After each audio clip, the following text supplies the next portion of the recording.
فرمایا والذین یبیتون لربهم سجدا وقیاما والذین یقولون ربنا اصرف عنا عذاب جہنم ان عذابها کان غراما۔ فرمایا وہ لوگ اللہ کے نیک بندے اللہ سے ہر وقت ڈرتے رہتے ہیں، روتے رہتے ہیں، اللہ سے پناہ مانگتے ہیں۔ اللہ دوزخ کا عذاب بڑا سخت اور شدید عذاب ہے، گھیر لینے والا۔ اے الہ العالمین ہمیں اس عذاب سے بچا لینا۔ انہا ساعت مستقرا ومقاما والذین یقولون ربنا اصرف عنا عذاب جہنم، اللہ سے رو رو کر گڑ گڑا کر دعائیں مانگتے ہیں، اے اللہ ہمیں عذاب جہنم سے بچانا۔ آج آپ بھی اللہ سے دعا مانگیے۔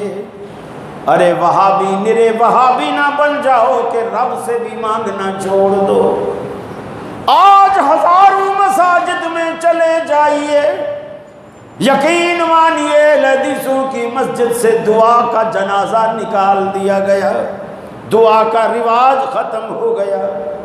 ہم نے تو کہا تھا تم غیر اللہ سے نہ مانگا کرو، آج وہابیوں نے رب سے بھی مانگنا چھوڑ دیا۔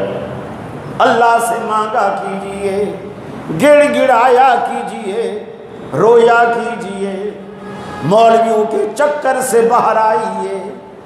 آپ کو یہ دھاگے پڑھنے پڑھوانے کی ضرورت نہیں پڑے گی، بوتلیں پڑھوانے کی ضرورت نہیں پڑے گی، نمک اور چینی پڑھوانے کی ضرورت نہیں پڑے گی۔ آپ آدھی رات کو اٹھیے، وضو کیجئے، مصلی بچھائیے، گھر والے سوئے ہوئے ہیں، آپ کو بیٹی کا رشتہ چاہیے، آپ کو بیٹے کی نوکری چاہیے، آپ باپ ہیں۔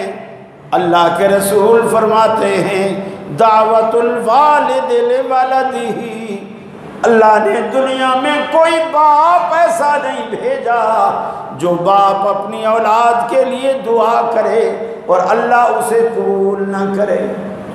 اللہ ماں باپ کی دعا کو قبول کرتا ہے۔ آپ بیٹے کے بھی باپ ہیں، بیٹی کے بھی باپ ہیں، مصلی بچھائیے، اللہ کے حضور 2 رکعت کم سے کم نماز ادا کیجیے، اس کے بعد جتنا جی چاہتا ہے رب العالمین کے آگے رو دیجیے۔ آپ اپنی آنکھوں میں ندامت کے 2 اشک لے آئیے، الہ العالمین اگر تو نے میرے گھر میں 7 8 بیٹیاں مجھے عطا کی ہیں تو ان کے نصیب بھی تو تیرے ہاتھ میں ہیں۔ اللہ مجھے در در پہ رسوا نہ کر، میری بیٹیوں کے نصیب اچھے فرما۔ پھر دیکھیے رب العالمین کس طرح آپ پر مہربان ہوتا ہے۔ آپ کے بیٹے کی نوکری نہیں لگتی، اللہ رب العالمین سے کہہ کے تو دیکھیے، الہ العالمین تیرا وعدہ ہے ما من دابۃ فی الارض الا علی اللہ رزقها، زمین پہ رینگنے والا ایک کیڑا بھی ہو اس کی روزی تو نے اپنے ذمہ لی ہے۔ میں تو جیتا جاگتا انسان ہوں، میرا بیٹا پڑھا لکھا ہے، اس نے بڑی سے بڑی ڈگری حاصل کر لی ہے، لیکن تاحال بے روزگار ہے۔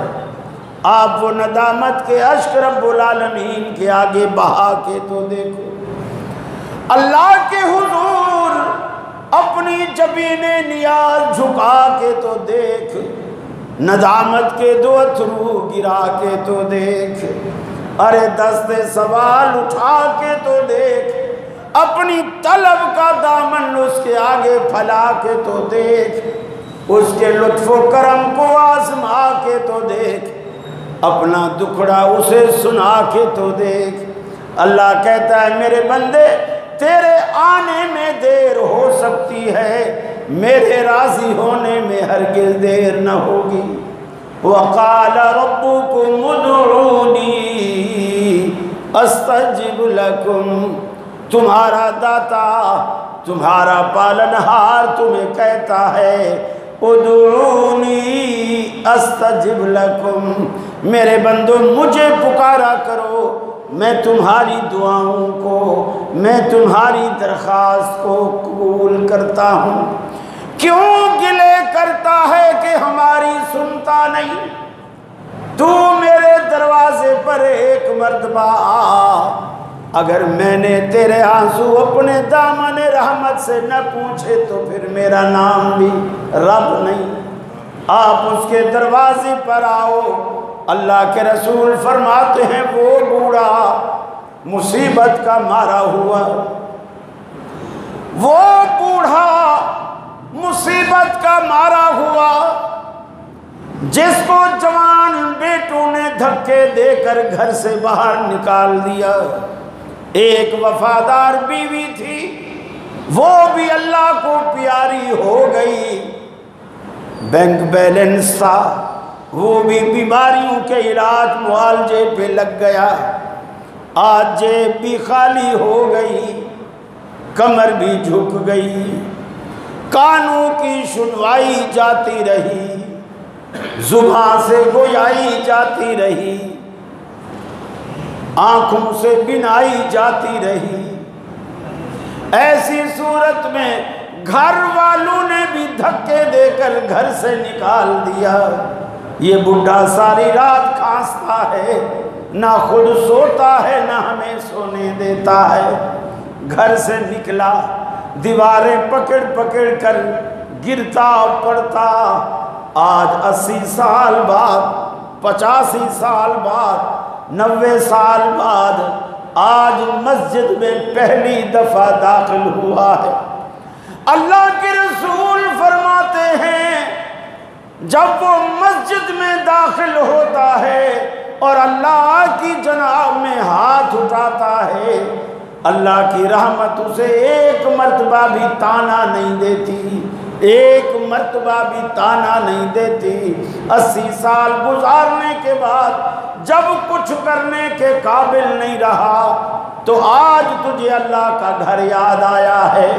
اللہ کے رسول فرماتے ہیں، حدیث قدسی ہے، جب وہ بوڑھا سفید بالوں کے ساتھ اللہ کی جناب میں ہاتھ اٹھاتا ہے، اللہ کہتا ہے مجھے حیا آتی ہے میں اپنے بندے کے ہاتھوں کو خالی لوٹا دوں۔ وہ تو آپ کے ہاتھ کو خالی لوٹاتے ہوئے بھی حیا کرتا ہے۔ ہم کتنے بدبخت ہیں، پھر بھی اس کے دروازے پر نہیں، پھر ہم